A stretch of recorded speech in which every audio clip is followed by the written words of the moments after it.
Welcome to Clear Minds. My name is Carlo, and I'm an alcoholic.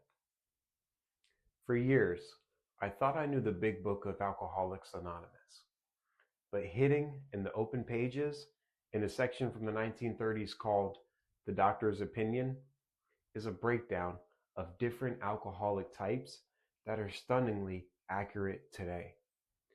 The author Dr. Silkworth saw alcoholism not as a moral failing, but as an illness, a mental obsession that makes you want to drink, and a physical allergy that creates an uncontrollable craving after the first one.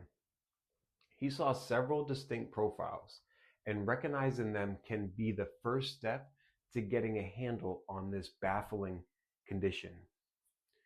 First is the type the book describes as making many resolutions, but never a decision. This is the person caught in a heartbreaking loop of guilt and grand promises.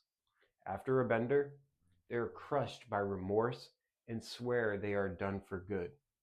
But their resolutions are wishes, not commitments. When life gets hard, the promises crumble and the obsession returns. Next is the person unwilling to admit that he cannot take a drink. This is the intellectual who is convinced they can outsmart their alcoholism. They try changing their brand, their environment, or making complex rules, all designed to prove they can control their drinking. They are trying to solve a puzzle, but fail to see the fatal flaw is in trying to control the uncontrollable. Then there's the type who believes that after being sober for a time, he can take a drink without danger. This person mistakes a daily reprieve for a permanent cure. They've been sober for months or even years, and their life is better. They think they earned the right to have just one, but they forget the physical allergy doesn't go away, and that one drink will trigger the same old craving with the exact same power.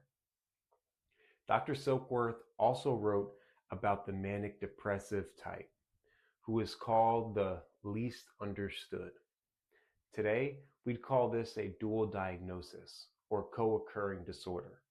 For this person, their drinking is tangled up with extreme mood swings, drinking recklessly during manic highs and desperately trying to self-medicate during crushing depressive lows.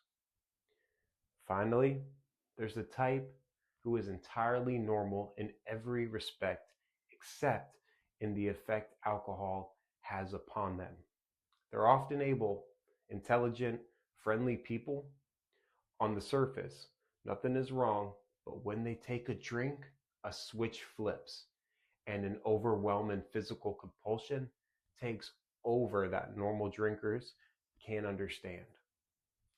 And this brings us to the single most important point. After describing all these different types, Dr. Silkworth says they have one symptom in common. They cannot start drinking without developing the phenomenon of craving. The packaging is different, but the illness inside is exactly the same. Recognizing these patterns isn't about finding a label. It's about breaking through denial and realizing you are not alone. The big book lays out these types so we can see ourselves in the problem. But right after, it spends the rest of the book laying out a common solution that works for every single one of us. Which of the descriptions do you see yourself in? I would genuinely love to hear about your experience in the comments. And if you found this helpful, please consider subscribing. Thank you for listening.